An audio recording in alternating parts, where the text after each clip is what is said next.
Hello, everyone, and welcome to the latest edition of the Sidereal Insights Astro Update. I'm Phaedra. I'm the astrologer and artist of Mystick, Physick, Astrology, and I want to welcome you to today's broadcast. Thank you so much for bearing with me while we work through ironing out technical issues while we shift how we approach live broadcasting, especially for the Sidereal Insights. And I apologize, we're getting a little bit of a late start, but welcome. So every 2 weeks, what we do is we explore the astrology of the current planetary transits across the heavens from a Western sidereal perspective. And so we'll be using the the Fag and Bradley sidereal zodiac in today's broadcast. I invite you to join me.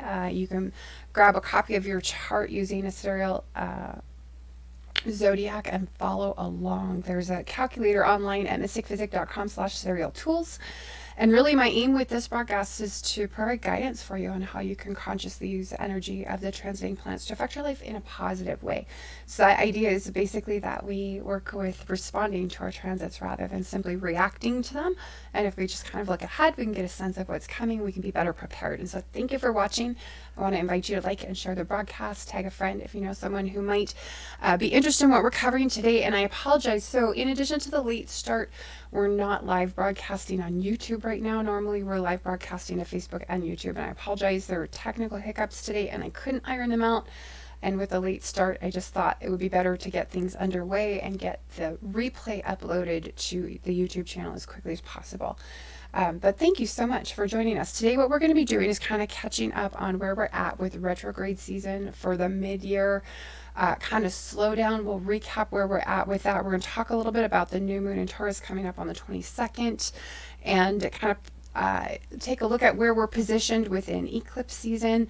And we're going to talk a little bit about Mercury having joined Venus out of bounds and how that's going to affect and influence how we experience Mercury and Venus transits in the coming weeks. So welcome to the broadcast. Thank you for joining me. Let me see if I can scroll and check comments. Okay. So I only have one comment box to keep track of this time. That's the good news. I'll have to check on it every once in a while we're live, I think, just to watch for comments. And thank you to anyone who does join live. I know this is kind of a weird time and a weird setup for us, a little bit different. So let me recap right off where we're at with regard to retrograde season and kind of have you take a step back and assess where you're at for the year personally in your own life, because it's a good time to stop and take stock of things and look at where look at where you might need to make adjustments going forward. And we'll be looking at those in terms of Saturn ruled activities, Venus ruled activities, Jupiter ruled activities, and to some respect Pluto ruled activities as we move into the summer months. So right now, yes, Pluto is retrograde in Sagittarius. He was the first of the planets to station retrograde for the mid-year slowdown. April 25th is when Pluto stationed retrograde in Sagittarius. Now, Pluto is responsible for transforming things. And so this may be really one final opportunity for transformation in your Sagittarius ruled house, because Pluto, once he goes direct, he'll be moving on to Capricorn. And so this is really kind of a final spotlight on changes that need to be made in your Sagittarius house. And some of that will be related to what we experience as we move deeper into eclipse season as well. That's all related. May 11th, we had Saturn station retrograde in his home sign of Capricorn on the 13th. So just a handful of days ago, Venus stationed retrograde in her sign of Taurus. And then on May 15th, we had Jupiter station retrograde in Capricorn, but he's going to back up into Sagittarius. And so we're going to have two expressions of Jupiter retrograde there. Of course, the one day I did not bring a beverage with me to start the broadcast. So right now we have the sun having just entered sidereal Taurus. This really focuses our energy on comfort seeking, stability seeking, We want to reach for the things that give us comfort. And of course, for each of us, we're going to find that expresses in a different way depending on where we have Taurus in our sidereal natal chart. Mercury moved into Taurus as well just a few days before that on the 9th. And so with Mercury also in Taurus, Venus retrograde there, and the sun there, that means for many, many of us, a lot of our attention is going to be on Taurus ruled activities or activities related to the Taurus ruled house in our own natal chart. This is an opportunity to reevaluate what's important to you there and to give voice to your desires, to state your priorities, to really get clear about what's important. What do you really want? With Saturn and Capricorn, for most of us, what we're going to experience this as a test of where things are strong and where things are weak in relation to our Capricorn house. So depending on where you have Capricorn in your sidereal natal chart, expect Saturn to test you. And he's going to be there testing you until January 2023. So this will be the first of, well, potentially 3 retrogrades of Saturn in Capricorn that we experience as we go through this transit. So this is the first opportunity to kind of sit back, take stock, identify what are my outstanding commitments, what are my unmet obligations, what are my responsibilities to uphold in relationship to the house that Capricorn occupies in your sidereal natal chart. So take an assessment, get clear on that so that you can take advantage early in Saturn's transit of Capricorn to kind of get a clear picture and set up a game plan for yourself, because the goal is by the time Saturn leaves this part of your chart in late January 2023, you want to have all of those unmet obligations or outstanding commitments wrapped up as in terms of your responsibility and what's your job to uphold. So this is a good time to take stock, this very first retrograde of Saturn in Capricorn. Now, we also had Mars recently move through Saturn in Capricorn. Mars early in May moved into Aquarius, and he'll stay there for about a 6.5 week long transit until June 19th. So Mars in Aquarius is really about increased mental activity and increased exchange of information potentially, but also of disinformation, data, knowledge, increased social activity, increased social engagement potentially. Aquarius, keep in mind, rules extremists and extremism, and Mars is the god of war. And so in the right combination and the right aspects, these two together can bring the potential for violence in the streets, extremism. They can be explosive in the right circumstances, this combination. So just keep that in mind. We'll feel that transit until just past mid-June.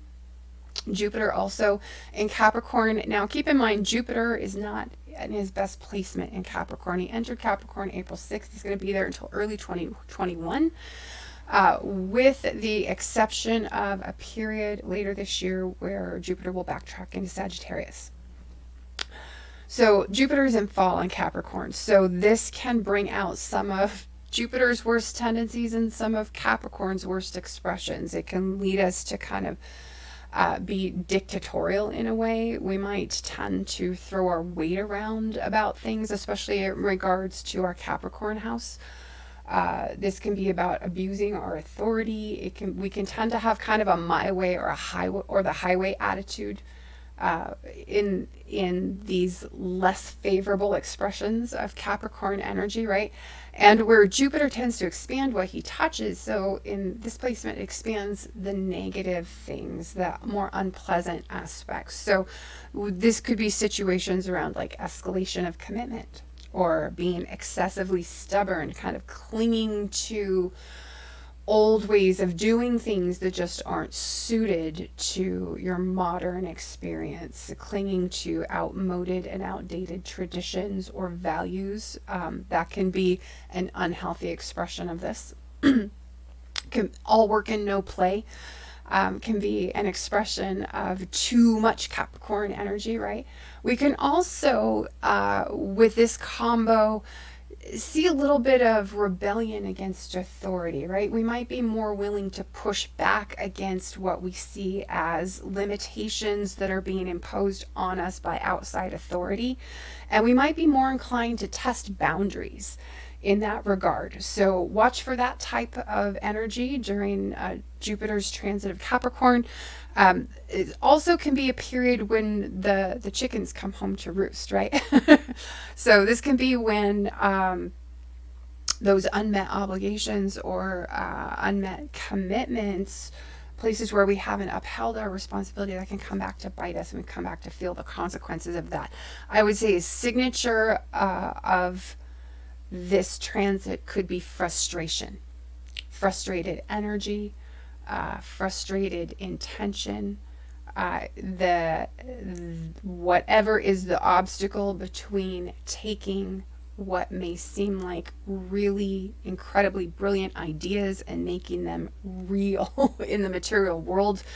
It may be a period where we experience a disconnect, where we're not able to do that with these great ideas, make them actually happen for a multitude of reasons, potentially. But frustration could be a signature of this transit. Think in terms of like stingy or miserly, lack of generosity. It's not the nicer aspects of Jupiter that we're seeing expressed when he tours Capricorn. Now, Jupiter just stationed retrograde on the 15th of May, and this is important because while he's retrograde through mid-September, September 12th, he's going to retrograde back into Sagittarius from late June until late November. So this is a period of time where we all kind of collectively have an opportunity, one final opportunity for a do-over in our Sagittarius ruled house. So whatever part of life is ruled by Sagittarius in your sidereal natal chart, when Jupiter in his retrograde state moves back into Sagittarius, you'll have one last opportunity to try it again and get it right before he leaves Sagittarius for good. And he won't be back to Sagittarius for another 12 years. So this is an opportunity that you're not going to have for another Jupiter cycle. So Jupiter's retrograde then, at least in 2020, becomes very, very important in terms of taking advantage of that opportunity for a do-over. With Venus and Taurus, we have Venus and Taurus until August 2nd, and this is a really long time for Venus to spend in any one sign. She's normally pretty quick, usually about 3.5 weeks or so in a sign, but she's also stationed retrograde, which happens about once every year and a half. And so that's going to extend her stay in Taurus until August 2nd, so all the way through the bulk of the summer months. Now, this is an interesting situation because Venus is strengthened in Taurus, even though she's weakened when she's in retrograde. So what's interesting about this transit of Venus is that it's an opportunity to get excruciatingly clear about what's important to you when it comes to Venus-ruled activities, Venus-ruled areas of life, and especially what's important to you when it comes to your Taurus-ruled house.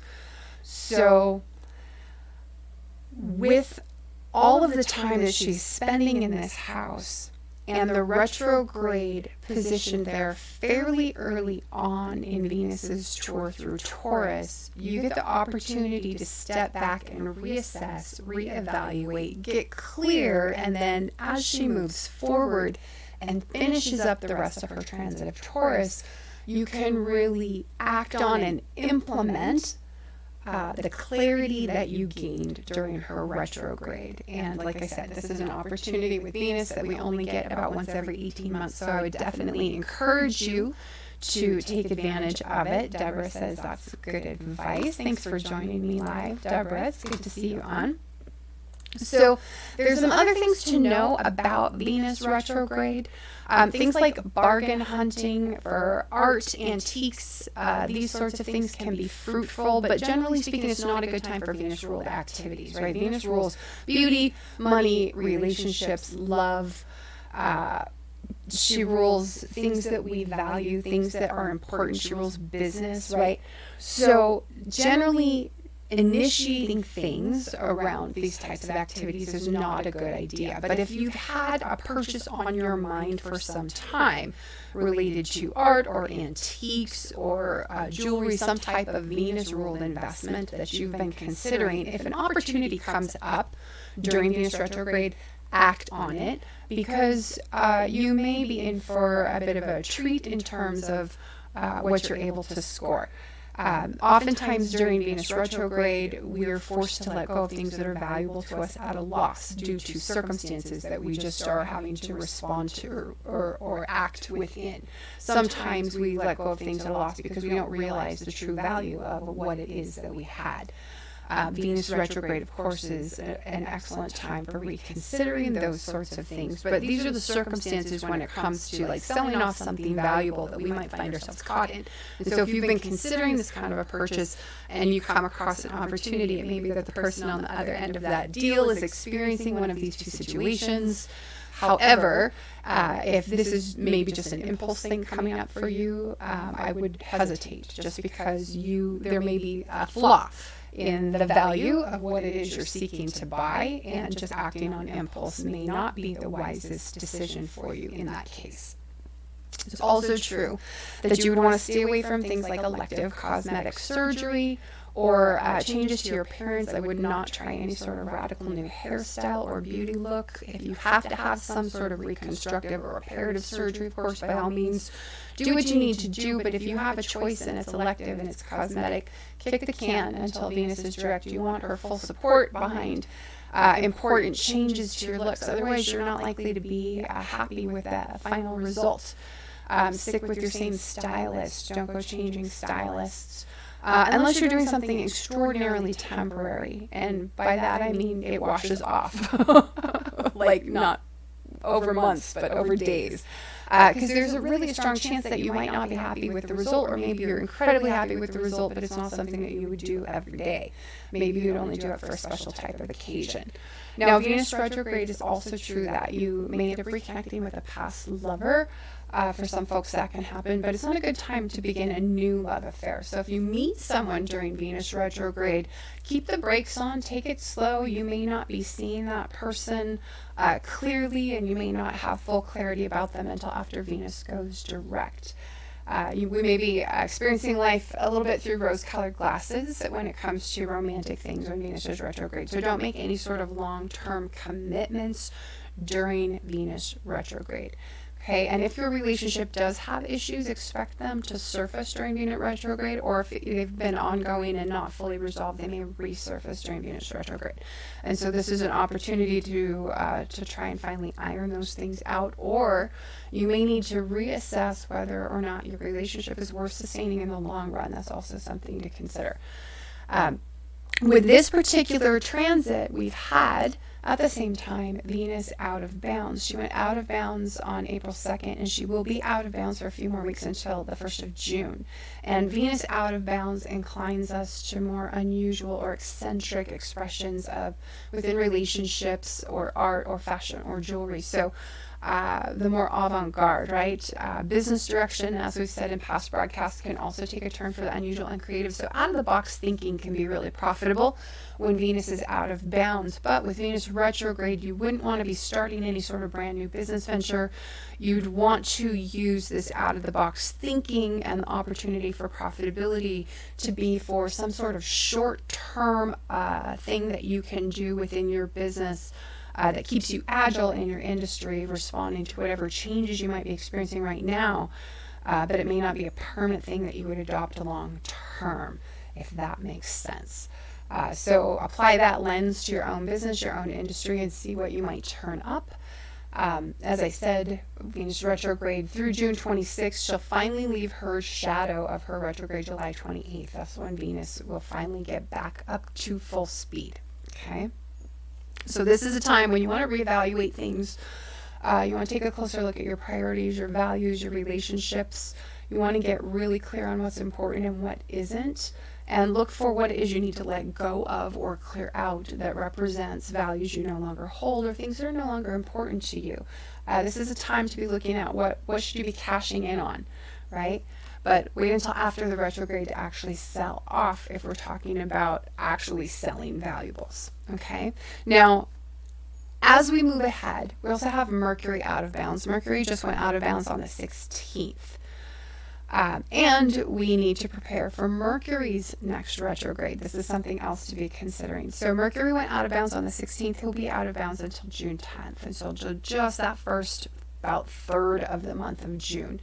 And during these weeks, we'll be much more inclined to innovative thinking. In any field requiring a skill for analysis, problem solving, communication, and I would say this could even apply to the medical fields as well, considering those are ruled by Mercury. But on the flip side, Mercury out of bounds means it becomes really easy for us to become obsessed with stories and storytelling. Now, that could be stories in literature. But it can also be stories we tell about our own lives. It could be stories we encounter through film or through other types of culture, through myth.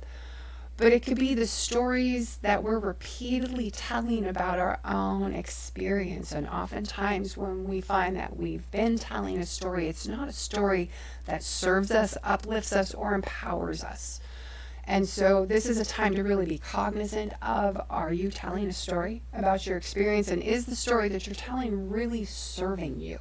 Because it may not be. Now, the other thing that we can experience during Mercury out of bounds is we may be prone to misconstruing other people's words. We might read meaning into something somebody says that really isn't there, or that they really didn't intend. And we might in turn then blow things out of proportion. That's sometimes a common occurrence with Mercury out of bounds. So combining this also with Venus out of bounds, combining this with retrograde energy, because Mercury is about to slow down as well, you get a sense that things are really kind of shifting, but also really kind of not normal in many, many ways in this moment. And it'll be several weeks, perhaps months, I think, before we feel any kind of new normal settle around us. Once we get through retrograde season, once we get through the changes being brought by eclipse season, and once we get all of our planets back in bounds.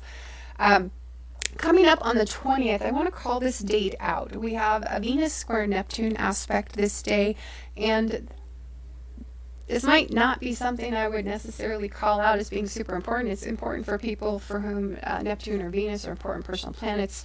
They're important for people who may have contact with the degree that the square hits.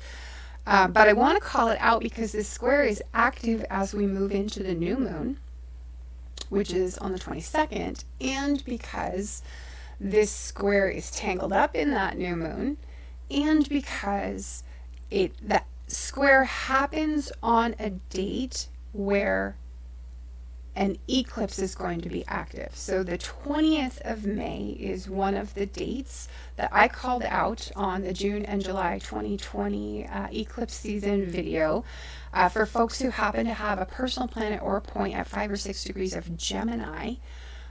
May 20th is one of the dates that I called you to keep an eye on for eclipse news potentially to be delivered. So if you do have a planet or a personal planet or a point at 5 or 6 degrees of Gemini, or if you have Gemini Sun or Gemini Rising, this applies to you, or especially if you have a birthday between June 15th and June 25th, this would apply to you. So the 20th, watch for eclipse news if you fall into one of those categories, but also watch for the possibility for it to bring in disappointment, disillusionment, or deception, something like that, around a money matter, around a partnership matter, around a relationship matter, around a business matter. Okay? So there's a possibility for this to also be an active energy. Now, moving into the new moon in Taurus, which comes just 2 days later while this Venus square Neptune aspect is active, we have a lot of other planetary activity going on the very same day, not just the new moon in Taurus. And so what happens is that all our Saturn, our freshly retrograde Saturn is brought into this new moon. Our Mercury is brought into this new moon. And then also freshly retrograde Venus as the ruler of this new moon is active and strongly active in that square to Neptune, which is the planet of disappointment.